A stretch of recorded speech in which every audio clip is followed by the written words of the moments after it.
Senhor Jesus. Boa noite a todos que estão me ouvindo. A graça e a paz do Senhor Jesus. Eu estou me conectando aqui porque eu estou com duas câmeras. Uma é para a nossa rede de Instagram e a outra para o Facebook. Então eu estou querendo saber se com vocês aí está tudo bem. Está dando para ouvir? Alguém que já estiver chegando, por favor. Se está dando para me ouvir enquanto eu estou arrumando essas câmeras aqui. Nós iremos fazer uma transmissão agora ao vivo para podermos grandemente abençoar a sua vida, ouvir a palavra do Senhor e o que Deus tem para falar ao nosso coração nessa noite, aquilo que o Espírito Santo de Deus quer falar com você. Estou vendo que alguém deu um joinha aqui no Facebook. Tá tudo bem? Tá dando para me ouvir?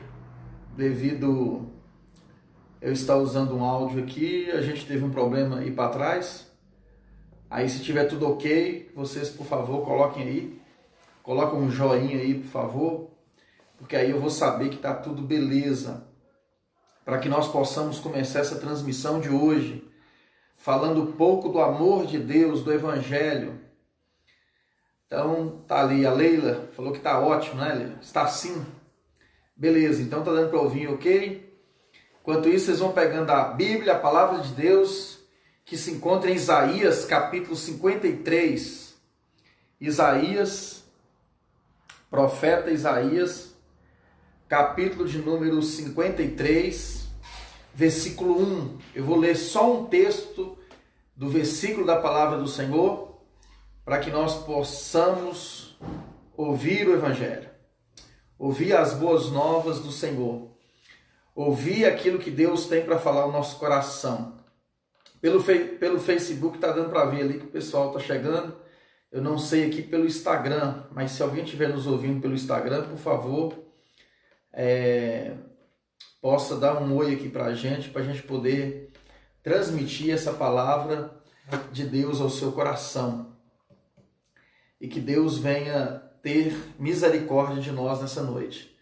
Eu sei que talvez para você que está ouvindo agora, está matando aí mais difícil, né? Vermos já segunda semana que vem já entramos na terceira semana praticamente, em que nós não estamos tendo o nosso culto, mas nós estamos aqui para poder ouvir a palavra do Senhor, porque a palavra de Deus ela não está presa, né?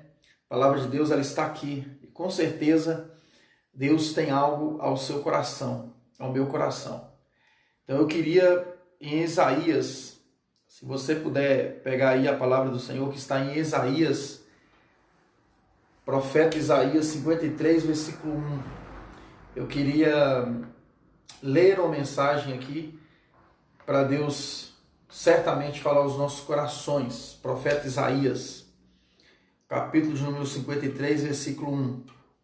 Aqui no Instagram parece que está um pouco ruim, eu estou tentando conectar aqui, a mensagem está pesando e está um pouco ruim, mas a gente vai tentar conectar. Se não tiver, vamos ficar só no Facebook mesmo. E aí a gente vai poder estar ouvindo o que Deus tem para falar ao nosso coração. Profeta Isaías 53, versículo 1. O texto da palavra de Deus vai dizer assim: quem creu em nossa pregação? Quem foi revelado o braço do Senhor? Quem creu em nossa pregação? E a quem foi revelado o braço do Senhor? Isaías 53, versículo 1. Essa é uma palavra que nós certamente deveríamos ouvir nesse instante, mas antes disso eu gostaria de orar por você. Eu queria fazer uma oração a Deus para que nós pudéssemos ouvir e aqui entender o que Deus quer falar ao nosso coração. Vamos orar?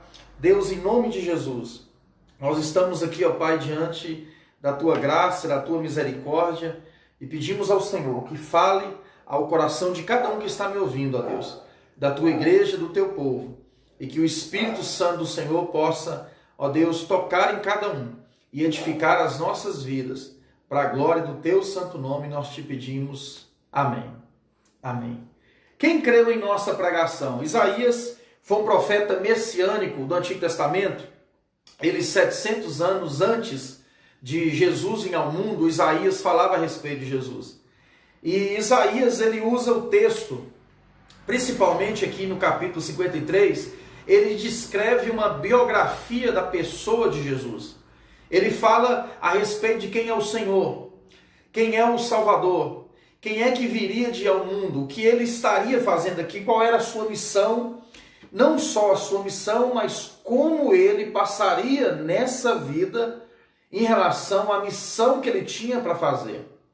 Então Isaías descreve a pessoa de Jesus até o versículo 12, do capítulo 1, versículo 12, ele descreve, né? E ele ministra, ele fala com ousadia, ele fala com poder, para dizer quem é a pessoa de Jesus, o que Jesus representaria para a humanidade, o que Jesus representa para você, o que Jesus representa para mim.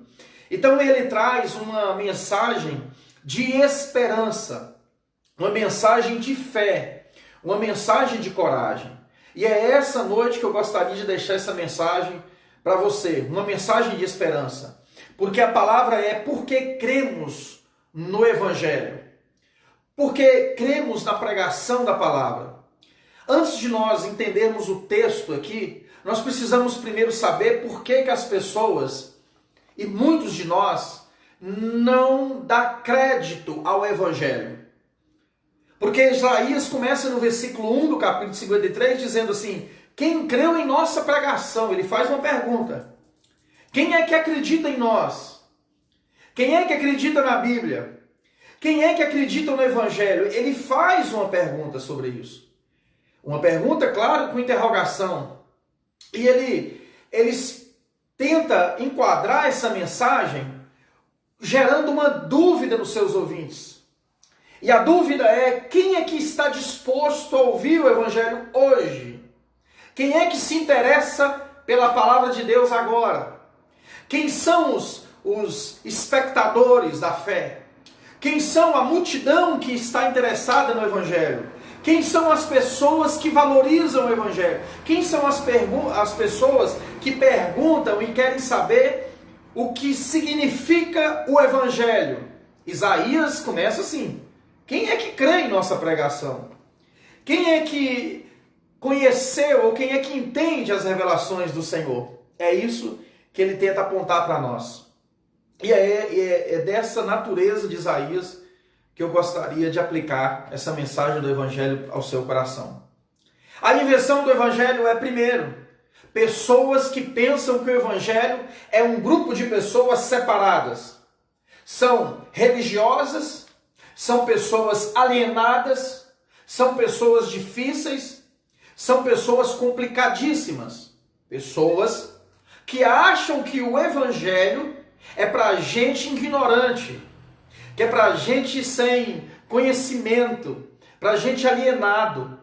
Porque há uma inversão da má interpretação do Evangelho devido a algumas pessoas que apresentaram o Evangelho como reducionismo, reduzindo o Evangelho à mentalidade de igreja, reduzindo o Evangelho à mentalidade de homem, reduzindo o Evangelho à mentalidade de um pastor, de um padre, de um bispo, de não sei mais o quê. E algumas pessoas não dão crédito ao Evangelho porque elas acham que elas são separadas, no sentido de que elas não têm nenhum compromisso ético e moral e social com a humanidade.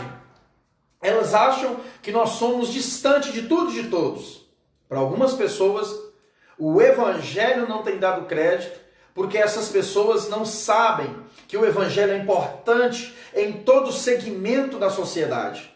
Nós somos feitura de Deus, a imagem e semelhança do Senhor, e nós somos criados para morar no mundo, para estar na terra e ao mesmo tempo sermos salvos do sistema do mundo. Jesus disse no Evangelho que ele amou o homem no mundo, ou amou o mundo, mas o mundo pessoa, amou as pessoas. E ele diz em Tiago que o amor ao mundo, ou o apego ao mundo, ou as pessoas que estão no mundo e amam tanto o sistema do mundo, o amor do Pai não está nelas. Mas ele não diz o mundo físico, ele diz o mundo sistema, o mundo maldoso, o mundo maligno, o mundo político, o mundo carnal. Este mundo é um mundo separado de Deus e Deus não tem nenhum tipo de compromisso com ele.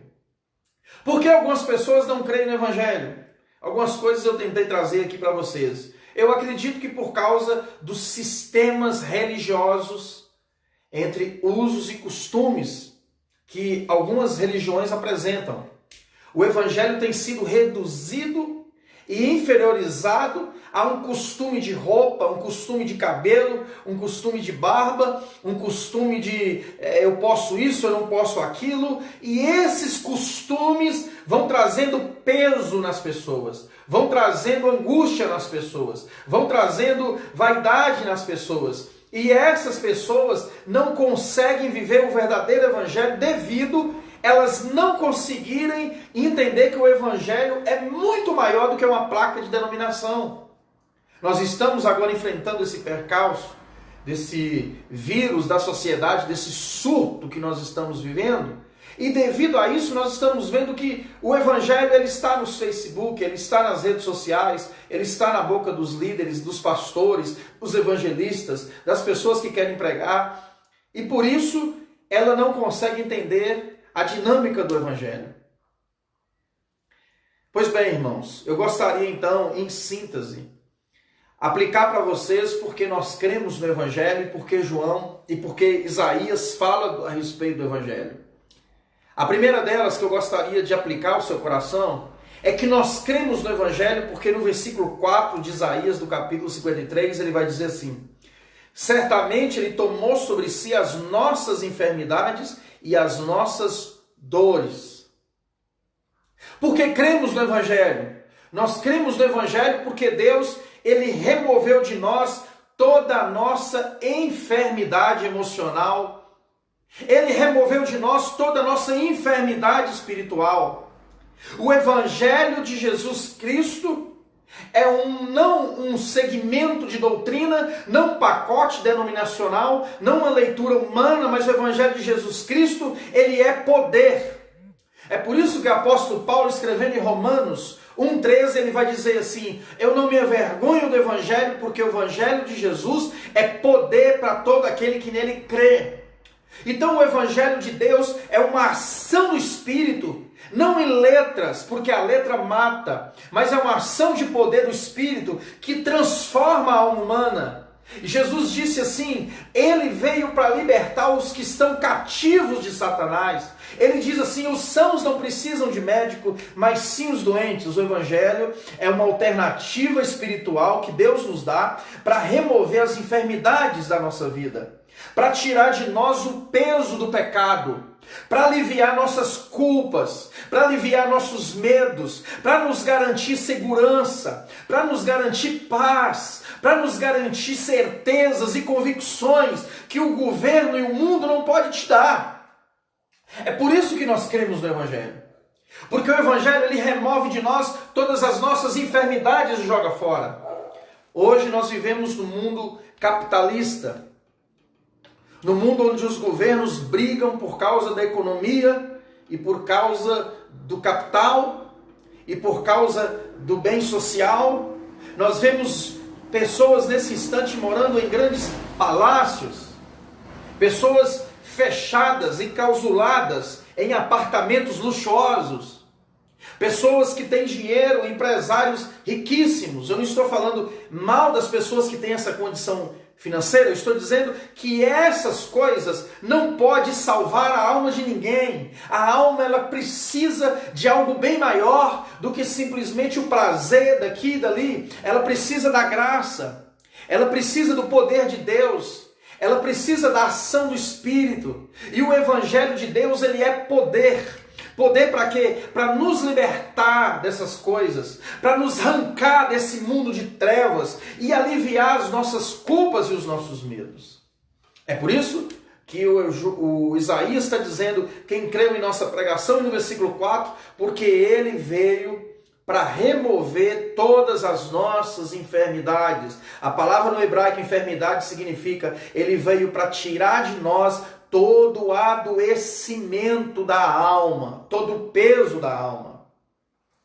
Nós vivemos hoje numa época em que a indústria, o comércio, o mundo, a globalização, o sistema do mundo, as formas que os homens tentam governar o mundo, tenta nos desalmar, tenta arrancar de nós, seres humanos, e nos fazer objetos.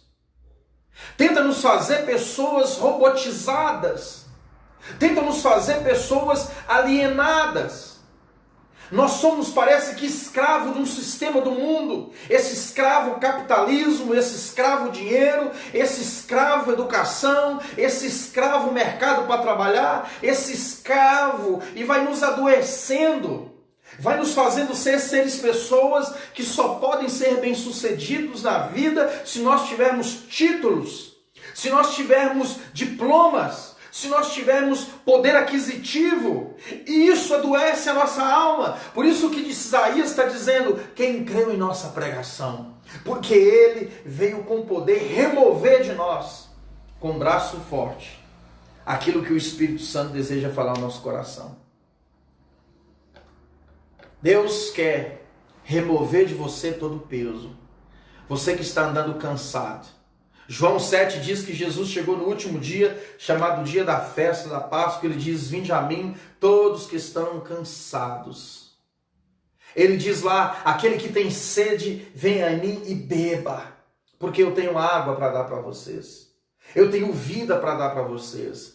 Se você ligar o noticiário agora, você não vai achar vida. Se você ligar para um parente, você não vai achar vida. Se você ligar para o governo, você não vai achar vida. A vida está na fonte eterna do Deus triuno, que a si mesmo se morreu por nós e a si mesmo se entregou para tirar esse fardo, esse peso de nós e nos levar libertados para a sua glória. Porque cremos no Evangelho. Porque o Evangelho revela a nossa condição de humanidade. O Evangelho é como você que quer saber como é que está seu rosto. Você abre o espelho e você olha no espelho, e ao mesmo tempo em que você se vê como pessoa, o espelho vai começar a revelar, uma ruga, vai revelar um cabelo branco, vai revelar uma maquiagem que precisa, vai revelar um corte que precisa no cabelo, igual eu estou precisando cortar e fazer um pouquinho a barba. O espelho vai olhar seu rosto e vai dizer que o seu rosto precisa ser modificado ou não, ou revelar a sua velhice, ou revelar o seu cansaço. O espelho vai revelar quem é você. O espelho não vai falar do outro, vai falar de você. O Evangelho, nós cremos nele porque a Bíblia, ela fala quem nós somos perante o mundo. E o que a Bíblia diz que nós somos perante o mundo e perante Deus? Primeiro, a Bíblia diz que nós somos carentes da glória de Deus. Romanos capítulo 3, versículo 23 diz assim: pois todos nós pecamos e carecemos da glória de Deus. Salmo 51, versículo 5, nascido em pecado, fui concebido pela minha mãe, diz Davi. Romanos diz assim: miserável homem que sou, quem me livrará do corpo dessa morte? Isaías capítulo 6 vai dizer que quando Deus manifestou sua santidade, ele diz: Senhor, purifica os meus lábios, porque eu sou um homem impuro, eu habito numa sociedade impura e eu estou em volta de gente impura. Me liberta, Senhor, e me purifica. Isso significa que o Evangelho mostra para você a sua doença, mas o Evangelho também nos dá a cura. O Evangelho mostra a nossa insuficiência, mas o Evangelho também traz o resultado da restauração. O Evangelho não é essa doença que diz que a humanidade está sendo contaminada por um vírus e que agora vamos se virar, vamos nos isolar, vamos lavar a mão, vamos cuidar, vamos evitar isso, vamos evitar. Não, o Evangelho traz a doença, ele traz a origem da doença, ele mostra o problema da doença, ele mostra a gravidade da doença, mas o Evangelho dá a cura. O Evangelho traz a restauração. O Evangelho mostra o milagre da ressurreição interior, da cura, da regeneração. A palavra de Deus diz em Efésios 2:1: nós estávamos mortos nos nossos delitos e pecados, mas Ele nos deu vida. O que o Evangelho fala de você e por que eu creio no Evangelho? Porque o Evangelho, ele não brinca com palavras para aguçar o meu ego. O Evangelho não me engana. O Evangelho não te seduz à mentira. Queridos, você que está me ouvindo, esse surto que o Brasil e o mundo está vivendo, isso chama-se profecias da boca de Jesus. Isso chama-se princípio das dores. Isso chama-se as trombetas clamando na terra para o povo se arrepender e buscar a Deus. A palavra de Deus é: buscai ao Senhor enquanto se pode achar, invocar enquanto está perto. Quando receberes essa salvação, abraça essa salvação, pega a tua coroa e persevere até o fim, porque quem perseverar até o fim, esse será salvo. O Evangelho não mentiu para mim e para você. O Evangelho, eu creio nele porque ele revelou o problema do mundo, o que vai acontecer no mundo, como as pessoas vivem no mundo, e o Evangelho deu alternativa. Não é para você que está agora me ouvindo ficar alarmado, desesperado. É para você glorificar a Deus. É para você dizer: bendito o Cordeiro de Deus, que as palavras que o Senhor falou são verdadeiras e elas estão acontecendo. Bendito é o Senhor que não enganou seu povo. Bendito é o Senhor que me amou. Bendito é o Senhor que é fiel. Bendito é o Senhor que ama-nos e nos guarda e nos preserva do mal. É por isso que o Evangelho, nós cremos nele. Que o Evangelho não nos engana. Há um certo discípulo de Jesus chamado Pedro, e Jesus, num dos seus sermões, começou a apertar a chave de fenda, começou a cobrar do povo, e algumas pessoas o abandonou. E algumas multidões disse: duro esse discurso, quem somos nós para ouvi-lo? Duro é essa palavra, quem somos nós para entendermos? E Jesus diz assim a Pedro: Pedro, se todos me abandonaram, você também quer ir? E Pedro tem uma revelação de Deus naquele instante. Ele diz: Senhor, para onde iremos nós, se só tu tem palavras de vida eterna? Aleluias! Pedro diz: Senhor, que caminho eu vou seguir? Eu não tenho alternativa. Não tem outra porta, não tem outro caminho, não tem outra verdade. Não tem, Senhor, não tem Maomé, não tem o bispo de não sei o que das quantas, não tem Allan Kardec, não tem o Papa, não tem Hitler, não tem Trump, não tem um mundo, Senhor. Para onde nós iremos se não for seguir o Evangelho, seguir o Senhor, seguir as suas palavras, seguir os seus passos, seguir o seu caminho, seguir a sua verdade, Senhor? Para onde iremos nós, se só o Evangelho hoje tem palavras de vida eterna para você? Terceiro motivo porque cremos no Evangelho. Porque o Evangelho transforma, o Evangelho trata e o Evangelho traz um perfeito aroma de igualdade. Ou seja, porque cremos no Evangelho, porque o Evangelho te aceitou. E quando ele nos aceita, Deus não faz acepção de pessoas. Deus não escolhe se é rico, se é pobre, se é moreno, se é preto, se pode ou se não pode. Deus escolhe as coisas loucas desse mundo para confundir as sábias. Deus escolheu você. Deus trouxe você no mundo.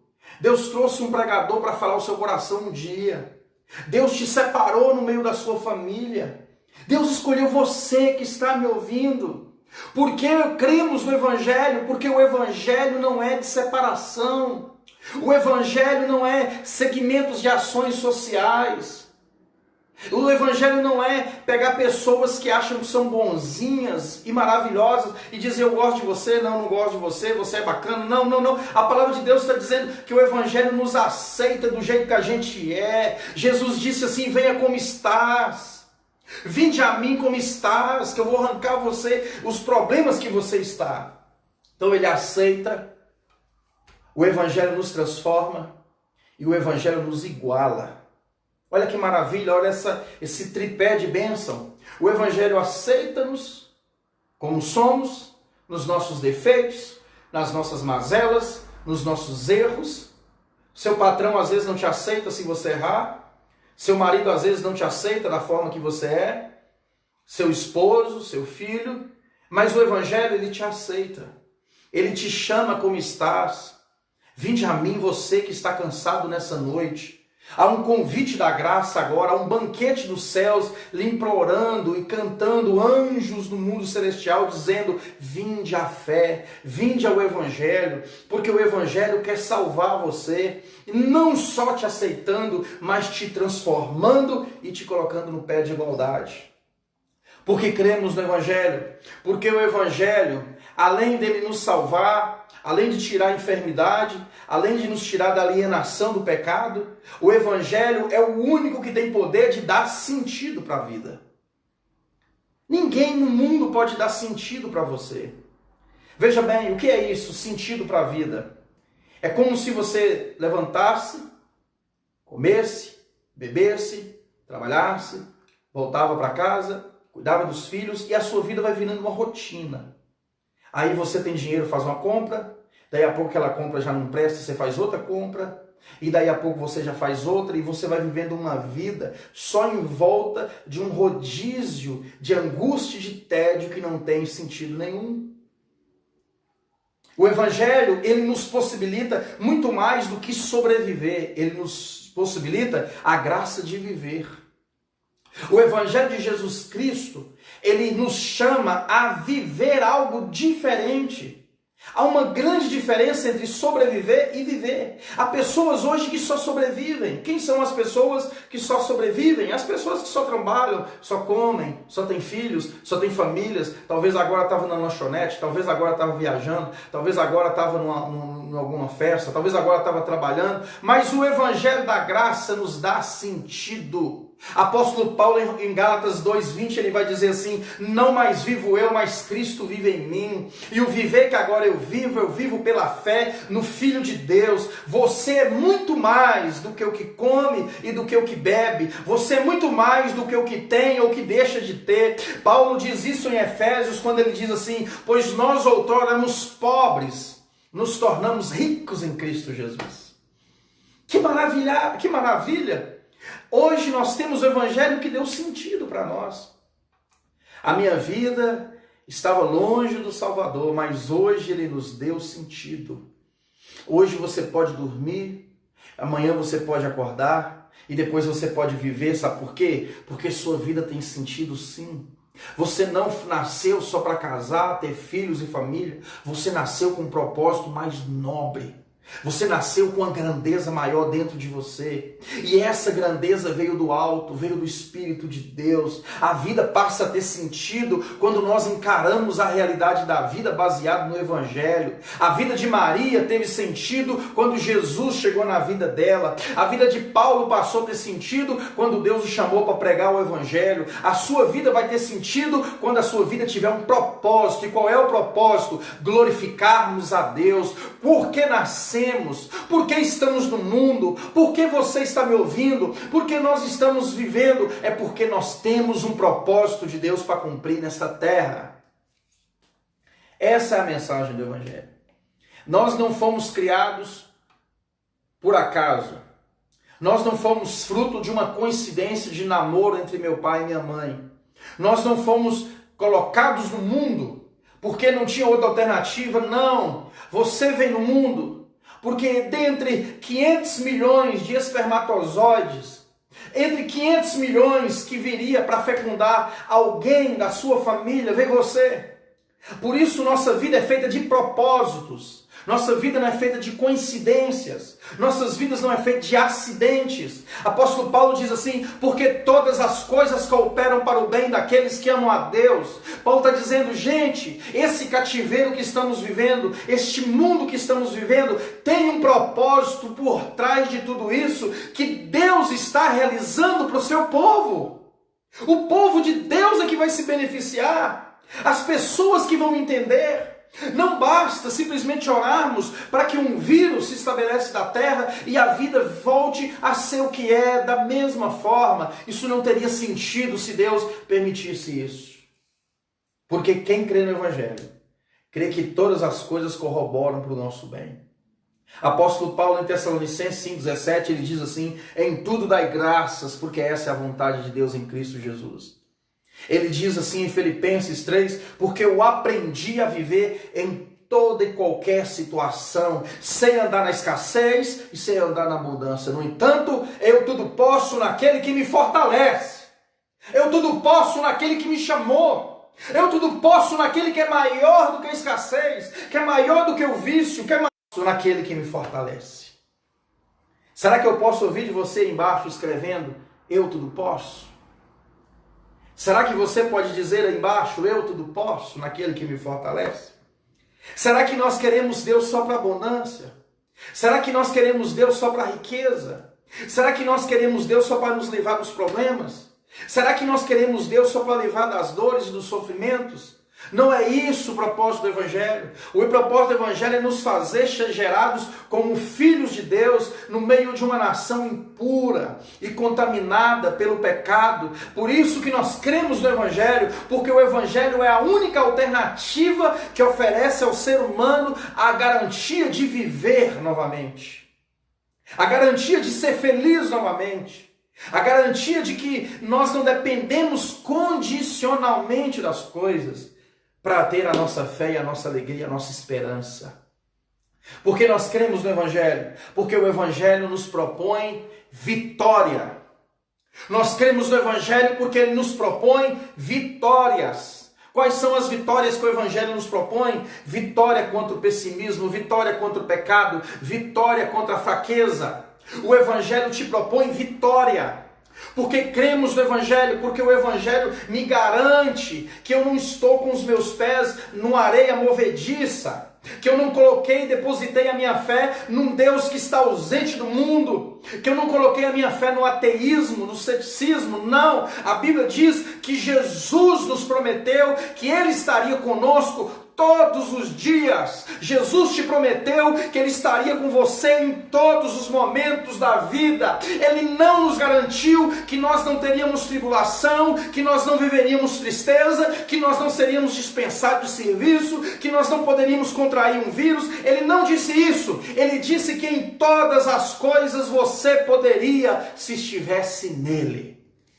Por isso que nessa noite eu gostaria que você dissesse, tudo eu posso naquele que me fortalece.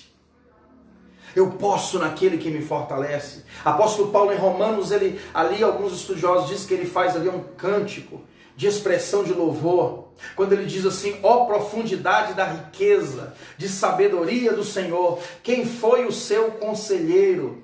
Ele diz assim, no capítulo 11, no versículo de número 33, eu vou finalizar com isso. Olha o que Paulo diz lá, Romanos 11:33. Ó profundidade da riqueza, tanto da sabedoria como do conhecimento de Deus. Quão insondáveis são os seus juízos, quão grandes são os seus pensamentos, são inescrutáveis os seus caminhos. Quem, pois, conheceu a mente do Senhor? Quem, pois, conheceu a mente do Senhor? Quem foi o conselheiro de Deus? Quem é que está orientando Deus se o mundo deve andar sim ou não? Quem é que pode chegar lá no coração de Deus e dizer o que Ele tem ou deixar de fazer? Quem é que pode dizer como Ele vai ter que voltar ou deixar de voltar? Ele é Deus, Ele é autossuficiente, Ele é independente, Ele é eterno, Ele é vivo, Ele é real, Ele é majestoso, Ele é grandioso, Ele é único.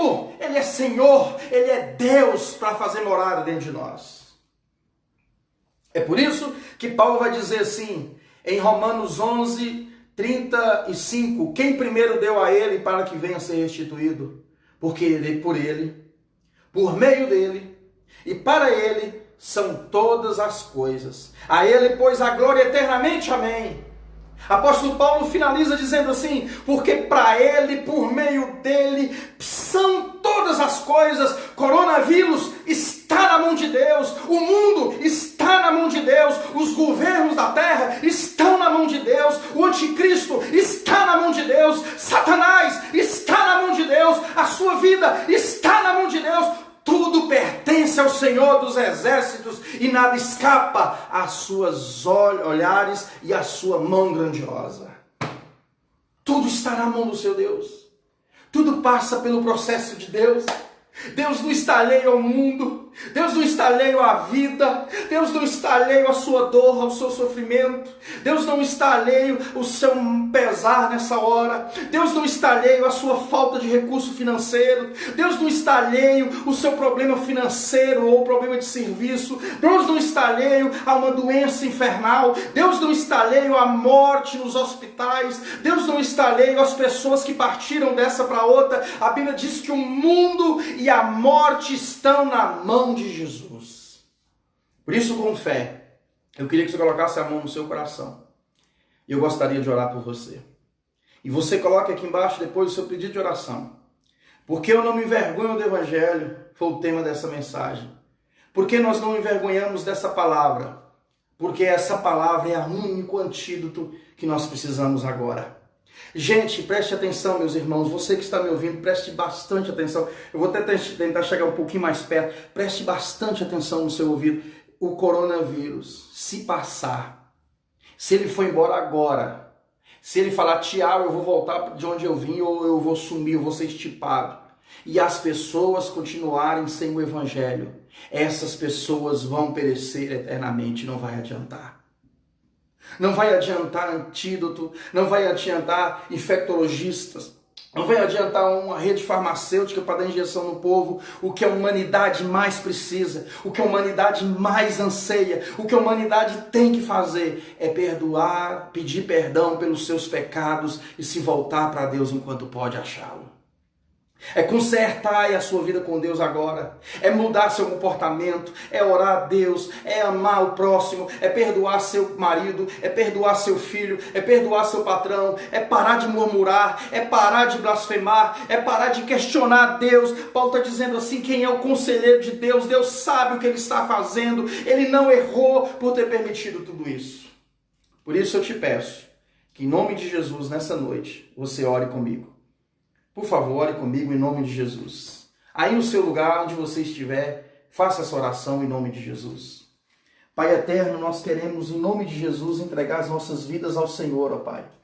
E pedir ao Senhor, meu Deus, graça, misericórdia sobre a vida de cada um. Ó Deus, e que no nome de Jesus Cristo, ó Pai, cada coração, cada vida, cada família, Senhor, que nos escuta agora, ó Deus, eu quero pedir sobre a vida de cada irmão e cada irmã que está nos ouvindo, ó Deus. E quero pedir ao Senhor, meu Pai, o teu consolo. Quero pedir ao Senhor, meu Deus, a tua paz. Quero pedir ao Senhor, meu Deus, a graça e a misericórdia sobre as vidas de cada um. E pelo poder do nome de Jesus, que alguém que está me ouvindo aqui agora, a cada família, a cada lar, Senhor, que essa pessoa seja tomada pela sua graça. Seja tomada, Deus, pelo seu amor. E que o Espírito Santo do Senhor, meu Deus, encontre morada nessas pessoas. Encontre abrigo e coração, meu Deus, nessas pessoas que me ouvem e que precisam do Evangelho. Pelo poder do nome de Jesus, pelo poder da graça do Espírito Santo, que cada um seja agora invadido pelo Senhor e que a tua paz seja sobre eles. Que Deus te abençoe. Que Deus abençoe sua casa. Que Deus abençoe sua família. Nós estaremos outra transmissão no domingo às 7 horas. Nós estaremos aqui pregando a palavra de Deus. Nós estaremos aqui esperando o recurso de Deus para as nossas vidas.